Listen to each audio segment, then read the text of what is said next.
दोस्तों AIMIM chief Asaduddin Owaisi को ओवैसी समाज की तरफ से न्योता मिला था, जिसमें जो कार्यक्रम था उसमें ओवैसी समाज के हक और हुकूक की बात थी। आपको पता होगा कि देश में दबे कुचले की बात अगर की जाती, दलित, महादलित और ओवैसी समाज की बात की जाती है, तो वहाँ मजलिस इत्तेहादुल मुस्लिमीन या यूं कहे असदुद्दीन ओवैसी साहब अपना रोल बखूबी निभाते हैं। आंध्र प्रदेश में ओवैसी समाज का यह समारोह था, सम्मेलन था, जिसमें चीफ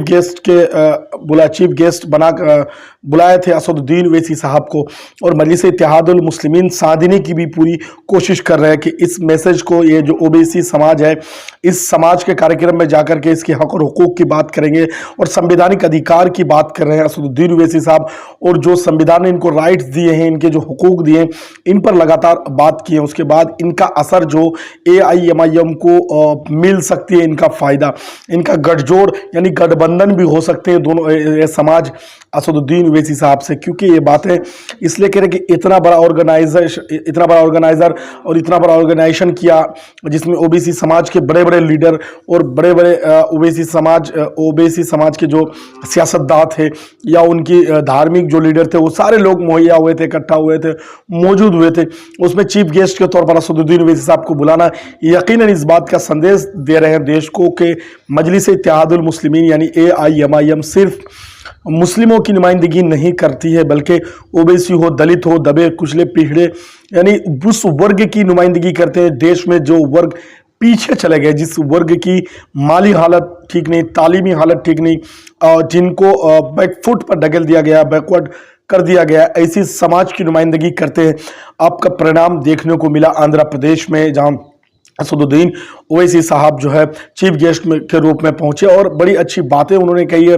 उन्होंने ओबीसी समाज से अपील भी की कि अब मुस्लिमों के साथ मिल करके देश में तरक्की के लिए काम करें, एक दूसरे समाज को सहयोग करें, क्योंकि जो हालात ओबीसी समाज का देश में है, वही हालात जो है मुस्लिमों का भी इस देश में उसी प्रकार के हालात बने हुए हैं। ऐसे में जो है एक बड़ा संदेश गया होगा। राजस्थान में विधानसभा चुनाव है, उसके बाद तेलंगाना में विधानसभा चुनाव है, तो इसको लेकर के एक बड़ा संदेश देने की कोशिश की गई है एआईएमआईएम की तरफ से कि आप अगर जो है